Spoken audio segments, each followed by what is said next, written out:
Hi hello నమస్తే. అందరు బాగున్నారు. ఆషాఢం వచ్చిందంటే అందరికీ ఎంతో సంతోషం. ఈరోజు మునగాకు పప్పు తెలగపిండి వండాను. కమ్మగానే ఉంటుందన్నమాట ఈ కూర. మా ఇంటి ముందు మునగాకు, ఇది ఎంత బాగుందంటే పచ్చగా లేతాకు చాలా బాగుంది. మునగాకులో ఎన్ని ఔషధ గుణాలు ఉన్నాయో. మన కంటి చూపు బాగుండాలి అంటే మునగాకు తినాలి. అలాగే ఎక్కువ ఎనర్జెటిక్గా ఉండాలి అంటే మునగాకు తినాలి. ఐరన్ కావాలి, బి కాంప్లెక్స్ కావాలి, విటమిన్ ఏ కావాలి, ఫైబర్ కావాలి, బ్యాడ్ కొలెస్ట్రాల్ పోవాలి, షుగర్ కంట్రోల్లో ఉండాలి. ఎన్ని రకాలైనటువంటి పరిస్థితులు ఉన్నప్పటికీ అవన్నీ కూడా సెట్ అవ్వాలంటే మునగాకులో బోలెడన్ని ఔషధ గుణాలు ఉన్నాయి. మునగాకు, మునక్కాయలు, మునగ చెట్టు బెరడు, మునగ చెట్టు వేర్లు, వామ్మో మునగ చెట్టు అంటేనే పెద్ద ఐకాన్ అన్నమాట. ఇప్పుడు మనకి ఈ మునగాకు ఈ ఆషాఢ రోజుల్లో వర్షం పడతా ఉంటే చక్కగా ఫ్రెష్ లీవ్స్తో చాలా హెల్తీగా ఉంటుంది అన్నమాట. ఈ టైంలో మనం ఈ మునగాకుని కూరల్లో వేసి వండుకుంటే రిచ్ టేస్ట్లోకి వస్తుంది. అందుకని ఈరోజు నేను ఈ మునగాకు పప్పులో వేసి తెలగపిండి జోడించి వండుతున్నాను. అందుకని ఒక్కొక్క ఆకు తీసుకుంటున్నాను. కొన్నిసార్లు మునగాకులో పసర పురుగు వస్తూ ఉంటుంది. ఈ పసర పురుగులు మనకి తెలియకుండా ఈ ఆకులతో పాటు వచ్చేస్తాయి. వాటిని మనం జాగ్రత్తగా ఇలా ఒక్కొక్క ఆకు తీసుకొని వేసుకున్నప్పుడు వాటిని మనం తీసేసుకోవచ్చు. ఇలా గుప్పెడాకు గుండెకి బోలెడంత మేలన్నమాట. ఇలా ఈ ఆకుని మనం శుభ్రం చేసుకొని వాటర్లో వేసుకొని 2-3 సార్లు కడుక్కొని పక్కన పెట్టుకోవాలి. అలాగే నేను ఈరోజు 150 గ్రామ్స్ కందిపప్పు తీసుకుంటున్నాను. ఈ కందిపప్పుని ఒక 1/2 అవర్ బిఫోరే నానబెట్టుకొని ఉంచానన్నమాట.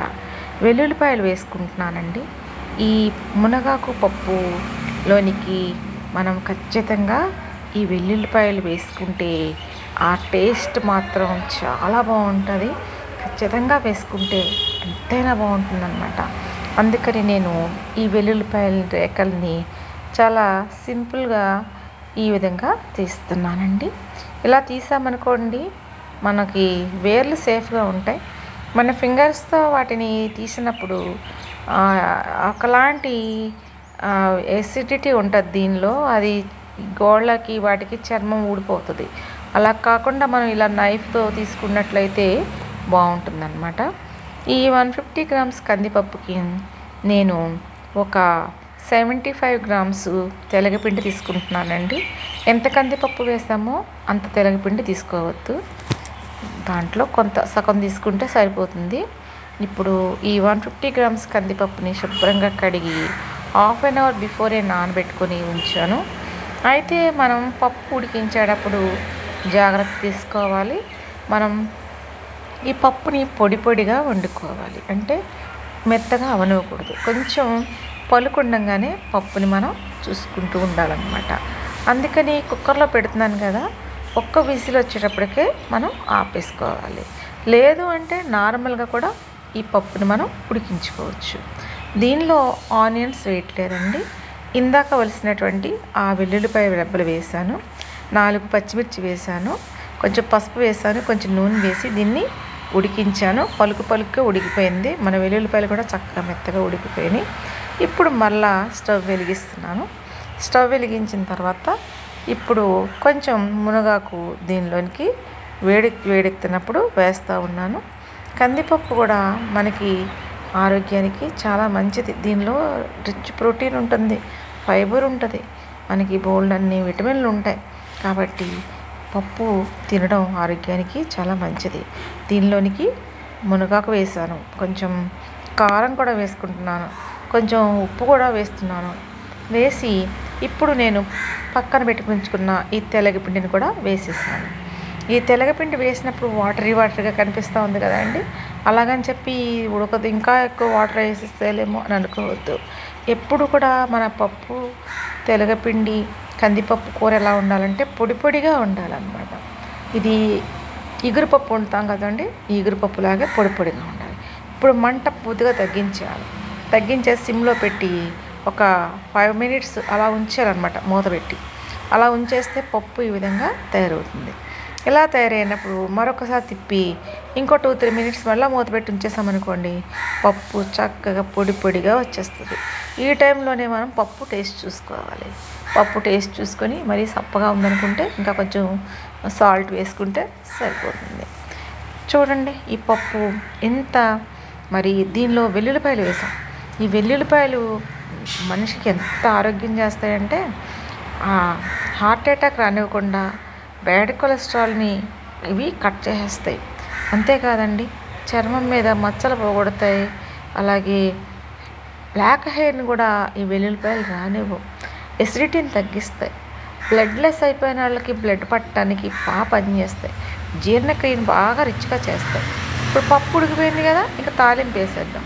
మరి ఈ తాలింపు కూడా కొంచెం ఆయిల్ ఎక్కువ వేసుకోవాలి.